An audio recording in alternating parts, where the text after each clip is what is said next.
Hello everyone. So DBT is one of the most frequently used tools when it comes to data transformation, right? Oftentimes people who want to use DBT for the first time tend to ask and wonder, can DBT be used for Kimball's dimensional modeling? And the simple answer to that is yes. And this is what this video is all about. This is the second video of a two-part series. The first part, we started our DBT project on dimensional modeling. You can find that video in the link below and the link above as well. On this video, we continue our DBT project, and I'm going to walk you through this simple DBT project that shows how you can use dimensional modeling for your data modeling process using a fictitious data. Alright, so if this is your first time, please don't forget to hit the like button and the subscribe button. Alright, so let's jump onto my screen right now. Alright, so this is our DBT project.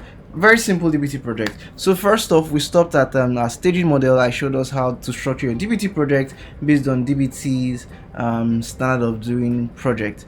Alright, so today we're going to continue to our maths folder, and based on that structure, on our maths folder, we're creating our dim and facts tables. So I created a dimension dim aircraft seat, which was joining aircraft data and seats data to form this dimension called aircraft seats data, and then the YAML file as well. I showed us how to do that using DBT CodeGen.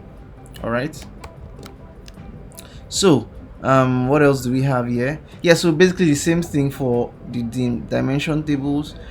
Dim dates, for dim dates I use the package, what's the name of that package now?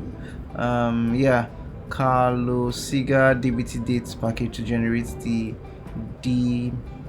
dim dates file. All right, and then we have dim tickets from our staging ticket. So I really couldn't think so much about the data because it's because of some constraint that was put out, some caveat that were put out, like almost every transaction should be seen as an individual unique customer, even though their names are different. So it was sort of difficult to do some like dimension customers and stuff like that. All right, but then I just made do with what I could make do of.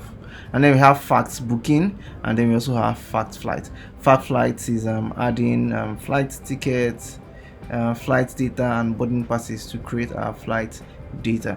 So basically that. Then I also now finally created like a model, a metrics model, to provide average flight data per airport.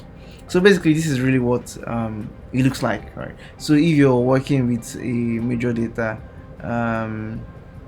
you have your maths folder. In it you could maybe structure your maths folder based on business areas or business use cases, you know. So let me just show you the documentation we have. DBT doc generate. So if you open DBT doc generate, of course I've shown us how to do that. It's in the link above on the description below as well. All right, yeah, so this is our lineage graph that shows our source files, the staging layer, and then our maths layer, where we now get our facts and dimensions, and then from there we could now slice our dimensions by our facts bookings or fact flight, as the case may be. So this is really it. Quite simple, straight to the point. Of course, the DBT project can be far more complex than this, right? This is just a simple DBT project. Yeah, these are our sources, and then our models, our staging, our maths models, and our staging models, like DBT documentation, like to help you. You could put some more details. You know, I just put very little details. This contains aircraft data. This, okay, I didn't even write documentation for this one. So basically you get the point, right? Let me know your thoughts in the comment section. Okay, all right, so and bye for now.